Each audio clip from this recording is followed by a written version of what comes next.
Good afternoon, everyone. Welcome to IAS Prerequisite UPSC news express.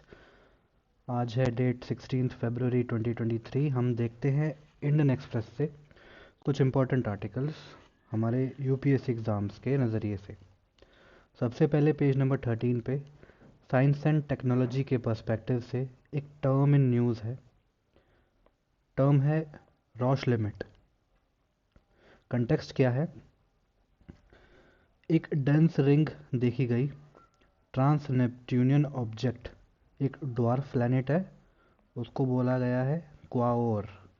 ये trans नेपट्यूनियन object है और dense ring देखी गई इसके आसपास आउटसाइड इट्स रॉश लिमिट। तो अब हमें यहाँ क्या दिखा गया है कि ये क्वाओर है जो एक ड्वार्फ प्लैनेट है, एक्सो प्लैनेट है, नेपट्यून के पास है, नेपट्यून से भी आगे।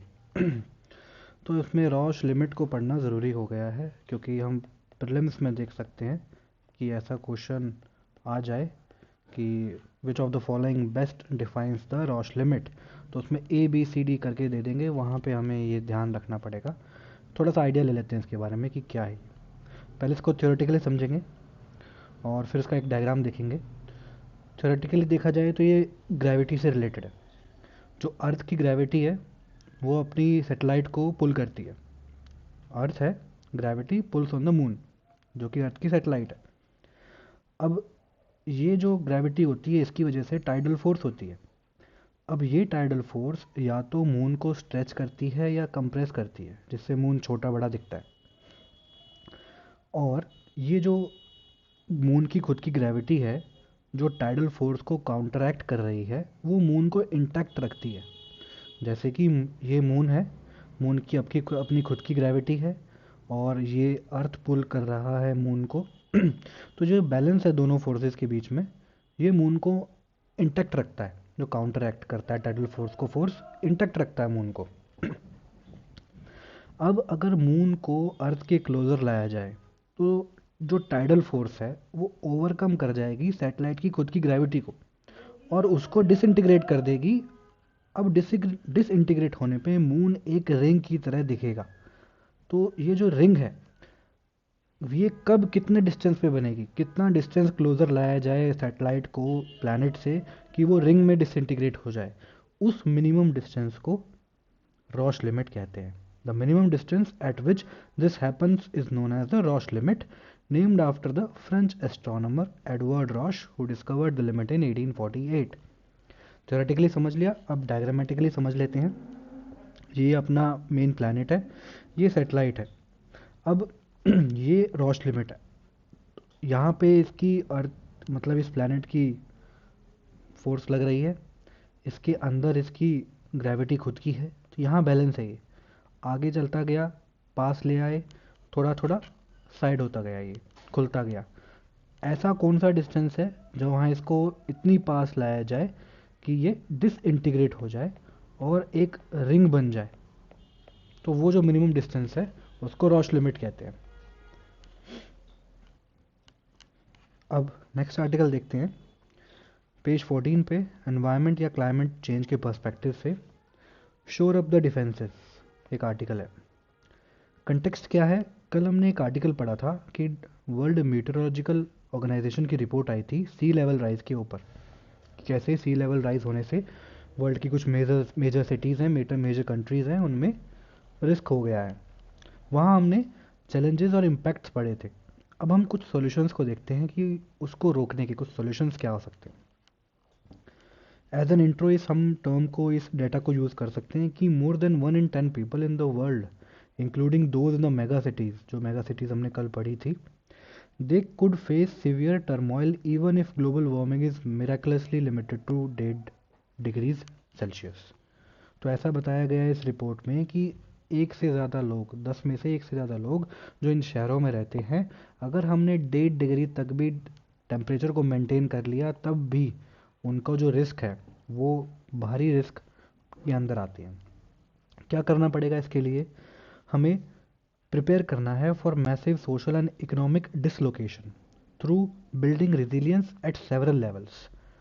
ठीक है, कैसे होगा ये? Investing in research and development, infrastructure, warning systems to mitigate the loss of lives and property.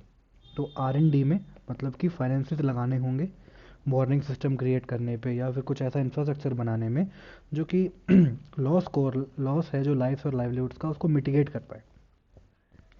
Then जो कोस्ट हैं उनको प्रोटेक्ट करना पड़ेगा। वो कैसे होगा? इंजीनियरिंग के थ्रू, टेक्नोलॉजी के थ्रू या फिर इकोलॉजिकल इंटरवेंशंस के थ्रू। जैसे हमने बायोरॉक टेक्नोलॉजी पढ़ी थी पिछले साल प्रीलिम्स में भी आया था, तो वो भी एक जो सी डाइवर्सिटी है, कोरल डाइवर्सिटी है, उनको प्रोटेक्ट करने के लिए इकोलॉजिकल इंटरवेंशंस की तरफ से और टेक्नोलॉजिकल इंटरवेंशन का मिक्सचर है। Creating physical barriers, permeable pavements हो गई, सॉपिंग वाटर्स हो गई, रिवाइविंग मैंग्रोव्स हो गई। तो ये कुछ इकोलॉजिकल इंटरवेंशंस हैं जो कि हम यूज़ कर सकते हैं for bettering the health of coastal areas. अब in dealing with these emergencies, mitigating hardships and preparing people to deal with vagaries of climate, we require political will and action at level of local governments.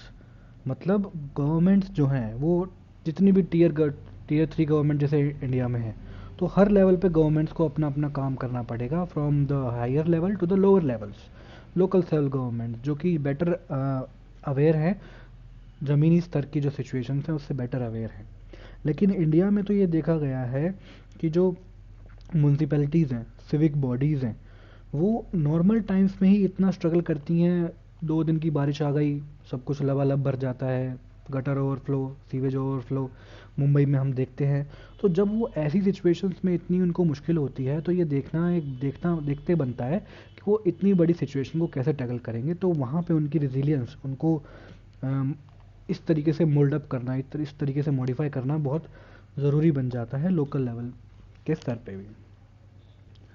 Moving on to the next article, it is about in page 15 about civil aviation. Transportation के नज़रिए से important article है कि transportation और tourism का क्या एक मिलन है जिससे देश की डेवलपमेंट में हम काम कर सकते हैं। आर्टिकल है फ्लाइंग हाई। इसमें बताया गया है कि India is the third largest domestic civil aviation market in the world after China and the US. तो ये हम इस बार देखा हमने मेंस में कि एक पीपीपी का क्वेश्चन आया था और उसको रेलवे से कनेक्ट किया गया था। नो डाउट अगले साल हम एक ऐसा क्वेश्चन देख सकते हैं जो कि पीपीपी को एयरपोर्ट से कनेक्ट करे या फिर इंफ्रास्ट्रक्चर और एयरपोर्ट को कनेक्ट करे, क्योंकि एयरपोर्ट से रिलेटेड काफ़ी डेवलपमेंट्स इंडिया में हो रही हैं। तो हम सीधा सीधा इसको एज अ इंट्रोडक्शन यूज़ कर सकते हैं। अब इसका सिग्निफिकेंस क्या है? इंडिया की जो एविएशन सेक्टर इतना तेज़ी से बढ़ रहा है और ये सक्सेस मिला कैसे? सबसे पहले तो अफोर्डेबिलिटी और एक्सेसिबिलिटी बढ़ गई।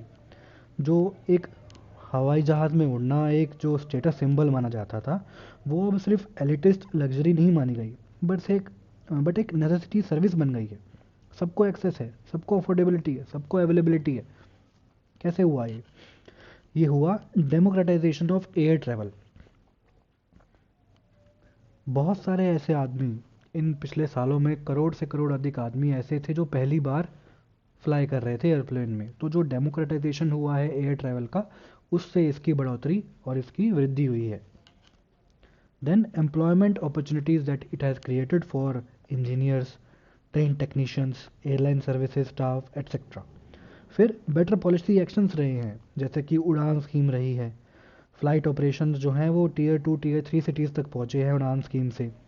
कृषि उड़ान स्कीम से एग्रीकल्चर प्रोडक्ट्स हैं वो देश के कोने तक पहुँचे हैं। नॉर्थ ईस्ट जो कि एक तरीके से नेगलेक्टेड एरिया था, वहाँ तक भी उनका प्रोड्यूस दूसरे देशों में या फिर अपने देश में पहुँचाया गया। तो इसके ज़रिए इसमें काफ़ी बढ़ोतरी देखी गई है। फिर जो उसकी फाइनेंशियल हेल्थ है सिविल एविएशन सेक्टर की, उसको रिवैम्प किया गया। कैसे? बजट में ही 4,500 करोड़ का उसे एक आउटले दिया गया, और जिसमें था कि कैसे हम अनसर्व्ड और अनडिजर्व्ड एरियाज़ जो हैं उनको रिवाइव कर सकें, एयरपोर्ट्स को, एयर स्ट्रिप्स को, रीजनल कनेक्टिविटी स्कीम के ज़रिए।